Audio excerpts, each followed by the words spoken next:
Magandang araw sa inyo mga boy, no? Welcome back ulit sa ating channel and PBA trade update ulit tayo. Okay, so actually fail trade attempt to mga boy, no? Sa pagitan ng Blackwater at Rain or Shine and TNT at Rain or Shine. Okay, so ayon sa balita, simulan muna natin dito, no, sa Blackwater, no?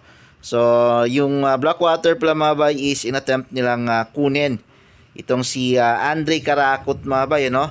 Sa Rain or Shine. So, ang balita dito is dalawang player yata yung willing ibigay. Mga role players yung willing ibigay ng Blackwater kapalit ni Andre Karakot na isa ding role player din sa Rain or Shine. Okay? Last Commissioner's Cup pa na umugong yung pangalan. Papatapos yung season ng Commissioner's Cup, umugong yung Karakot na posibleng matrade.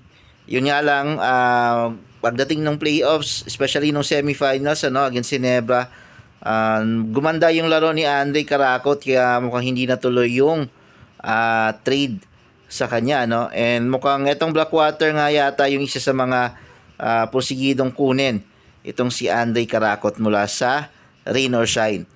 Pero dahil nga doon sa naging magandang performance si Andre Karakot sa semifinals or sa playoffs, mukhang hindi na itutuloy ng Rain or Shine, no, na i-trade itong si Andre Karakot kasi yung medyo lugi talaga sila doon sa kung papakawalan nila si Karakot kapalit lang ng mga bangko ng Blackwater, no.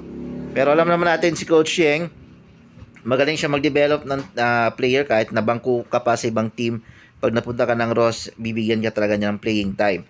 So maraming mga players nga ang gustong mapunta sa Rain or Shine para mabigyan ng chance na mapakita nila yung galing nila under Coach Yeng. Ayan. So, hindi natuloy yung kay Karakot. And speaking pa ng isa pang player, ano, na matitrade din, itong si Gian Mamuyak, mga bay, no? So, itong si Gian is sinubukang kunin ng TNT, okay? Sa Rain or Shine. So, dati kasi na-interview si Coach Chot Reyes and gustong-gusto niyang makuha, okay, itong si Gian Mamuyak. Ayon kay Coach Reyes is gustong-gusto niya itong si Gian Mamuyak na mapunta sa TNT. And kaya nga ito, nung nilagay nga sa trade block itong si Gian Mamuyak, mga bayan, no, ay sumubok itong TNT na kunin si Mamo.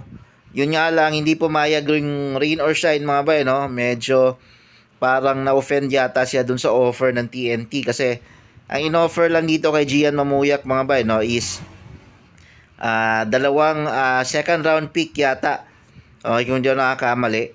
And medyo pumalag yung Rain or Shine dito dahil ayon sa kanila is medyo parang nai-insulto sila dun sa offer ng TNT. And parang question nila yung value ni Gian Mamuyak, ano, kung ganun lang ba kababa yung value ng isang Gian Mamuyak sa Rain or Shine.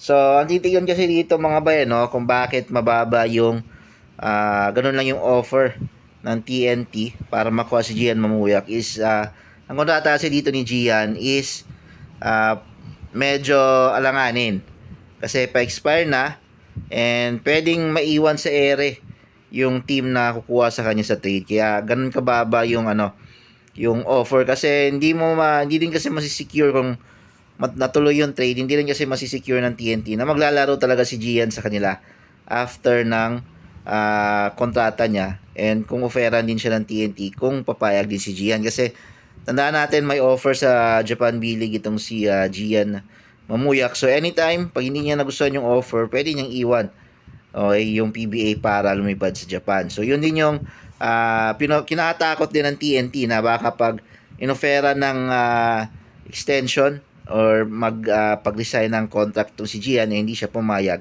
and iwan din siya ng TNT. So kaya hindi basta nagbibitaw ng mga player para dito sa trade ang TNT. Puro mga picks.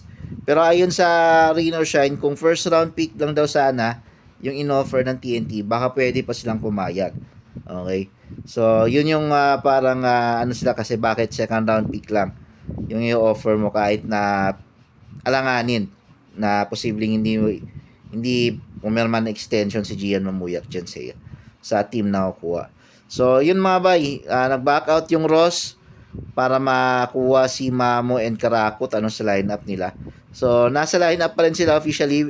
Ito si Mamo is pa-expire lang yung kontrata. So, tignan natin kung mag-extend ba, mag-resign ba si Mamo sa Rain or Shine, or tuluyan na siya matitrade bago pa magsimula yung Governors Cup. Yun ang mga bay. Yung update natin. Maraming salamat sa panonood.